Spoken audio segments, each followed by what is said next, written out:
So NPPD and Coast Guard are working together to streamline their risk assessment and inspections of the ports. But yeah, nothing with CBP.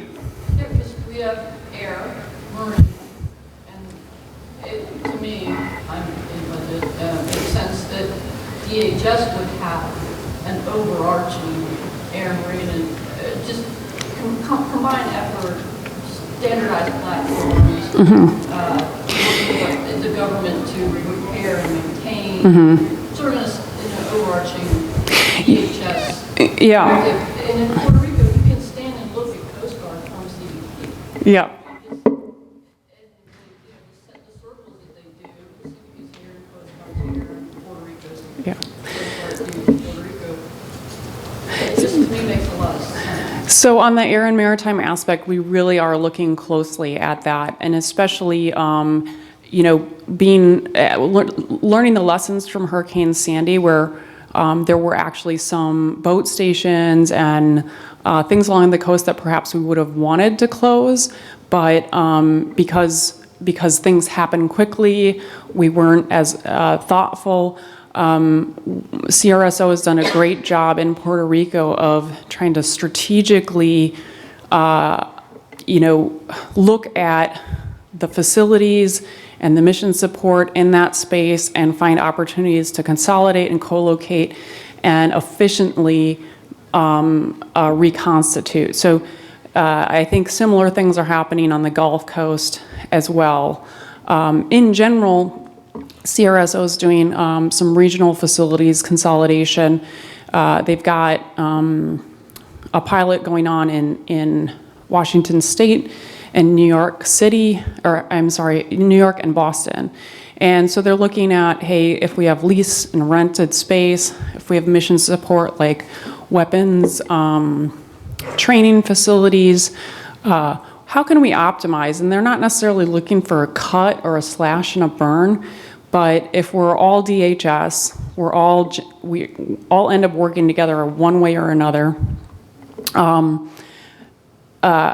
If we sit together, at least we know each other well, and then maybe we can collectively get our mission support facilities strengthened and better, you know, regionally without regionalizing DHS, because we can't do that. We have some of that going on with, like, let's say, the federal training centers, multi-agency using one line facility versus everybody having their own. You should do more. Yeah, and I think with the management lines of business, this is also an area that we're trying to be innovative and forward-leaning. The term leapfrog has been used. So, you know, many folks have talked about going to shared services, right? And that could mean, I'm just throwing, it's not real, but, you know, CBP does all hiring for DHS. You know, that would be a shared service. Or some other example similar to that. But the leapfrog is that, you know, why don't we just export and contract out those transactions that occur in our lines of business, whether it be financial, human resource, the transactions that don't need a federal, you know, manager or worker, they don't need the fingers on it. Let's leapfrog and then let's just outsource those processes so that our focus is on the intellectual tasks and the innovation and the analytics to make ourselves more efficient and effective. Of course, that's very forward-leaning, but we're looking at it, and we're trying to take lessons from other agencies that are out there. Go ahead. I just had a question about, out of those 35, 36 ideas that you went forward, was there any of them kind of more looking into certain DHS policies that's kind of required for all the other components? Like the sample I would like to use is like the toolkit for like, I guess the training and development or the conferences. And I believe like a lot of times we find ourselves is that we have to do a toolkit for for something that is our core business function. And so what I'd like to use is like, if I'm going to the state, then bringing various departments within the FEMA to that state to do, kind of meet and greet and talk about their projects. To me, that is like a part of the core function that we should be doing and being engaged with the states, but we have to go through this very nitty-gritty process of doing the toolkit when it's really the core function. It's an engagement, So- yeah. So I'm trying to see if there's any of that kind of is looked at. There may be simplifying, having a laundry list of say, if you're doing X, Y, Z, this is already pre-approved, and you don't have to take tons and tons of resources to do the toolkit all the way up from Yeah. the very bottom up of this. I mean, I'm spending hours and hours and hours and then hours and hours and hours. It's like Yeah. a lot of resources spent. I don't know. So no, the question is more specifically about,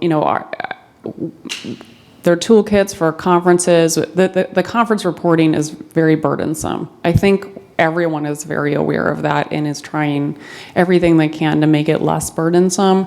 I think the approach was a little bit more strategic to say, right now, I mean, I think there will be a trickle down that will follow, but strategically, how can we do some of the things that maybe we shouldn't be doing, either stop doing them, offload them, do them more efficiently so that we can focus on, again, making mission support supportive and not burdensome. So there are, one example of lifting burden is the chief procurement officer is going, top to bottom through the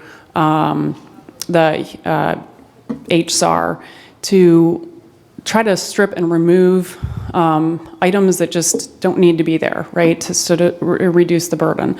So I think that approach is in place on that specific topic. I don't know that there's action, but I just wouldn't hesitate to, work with your leadership and get those questions up because we don't want to be, the goal now, I mean, headquarters is really focused on, and management specifically is focused on just being more effective and efficient and serving instead of, being burdensome. But we still have the job of holding people accountable too. So there's a little bit of that, but trying to find that right balance. Yes, ma'am. Quick question, please. My name is Sherry, I'm with FEMA. I was curious about measuring, how did you measure what you found to be redundant? Did someone physically count the number of agencies that are replicating that? Or did you have some type of code or tool by which you measured those activities? I was just curious. Yeah, so the question is, how did you measure redundancies? The catchphrase for GAO is duplication, fragmentation, and overlap. And sometimes we want redundancy, right? Because you don't want one engine when you're a helicopter over the water. So redundancy is good in some cases. So it depended on the project. So we took our hints from, there's a lot of great intelligence out in the field, right? There's, I think, the best people out there to make sort of basic observations about duplication, unnecessary duplication, or fragmentation are the people out in the field. So a lot of ideas came in that we wanted to kind of dive into. But with whole of government, it was more about hunches, like I think there's an opportunity with Department of Transportation, Surface Transportation Safety and Security. Why don't you go and baseline your authorities, by law, and then talk about your activities, and then your contact with the customer, and let's lay those side by side and see what's happening there. Our early exploration with transportation is that remarkably there's very little duplication. It seems that DOT does all of the safety stuff. I mean, and some of it's really specialized, like I'm pretty sure I don't know about train safety, and even if you try to translate train safety to another form of surface transportation, you know, that expertise isn't similar. But what they did discover is that the customer is confused. So if I'm, you know, the person in Chicago that owns the train system, and I try to call the federal government, I'm like, who do I call? I'm like, okay, it's a safety issue. I'll call George from DOT. Okay, it's a security issue. And then as the Coast Guard well knows that these safety and security go hand in hand, right? So that's something we haven't cracked the nut on, you know, is how do we get at that customer service issue? I will say with our headquarters servicing, we did a data call. We tried to do very clear analysis that said, you know, you've got 240 people in CFO. How many of them do these functions? We used our enterprise architecture.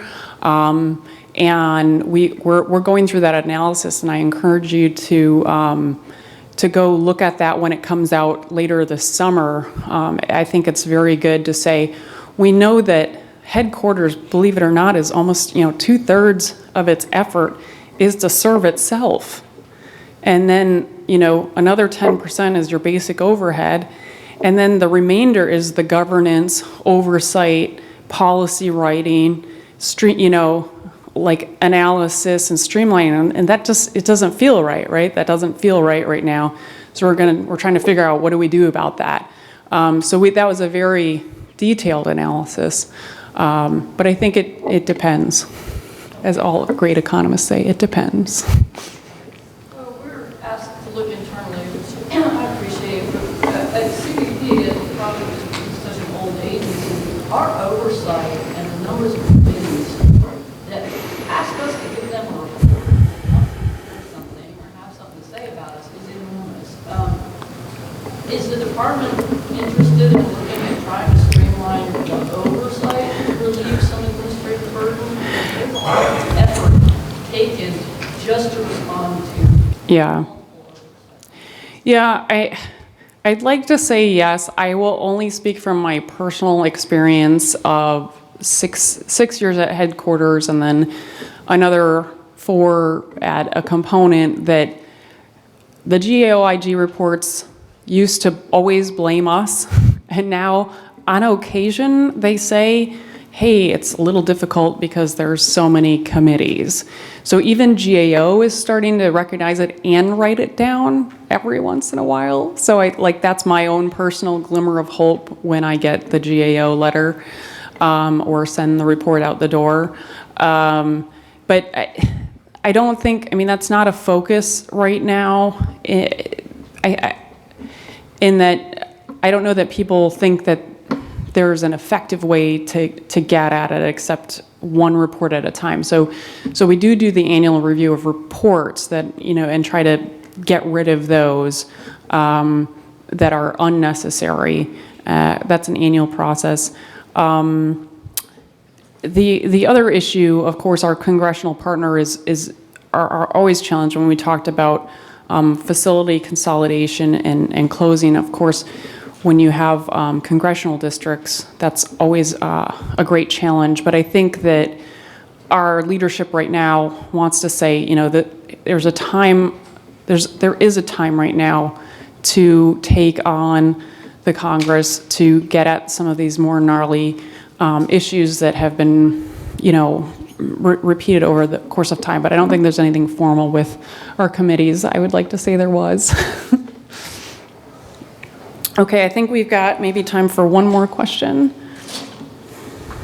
if there is one. I don't know how this all fits in. Another issue we seem to be having in the Coast Guard as of late is our IT infrastructure. It's a challenge. It's a daily issue. Yeah. You know, everyone's upgraded Windows 10 a few months ago. Yeah, let me. I can talk to that across the board. So you'll see a couple of items in the plan. We've done several studies over the last 3 years looking at IT infrastructure across DHS. So we spend about $6.5 billion on IT. About a third of that is sort of on our backbone. And everybody's got, you know, switches and routers and antiquated end items. Everyone is, I don't want to say in crisis, but it's a very high risk, okay? Another challenge that we have Is you're in the dot mill, yeah, yeah, yeah. But you'll, So there's no BYOD for us. You know, yeah, It's all gonna be whatever the DOD says is what we gotta do. We gotta foot the bill for it. yeah. But, yeah, so you'll see in the Coast Guard plan, that is highlighted in their plan.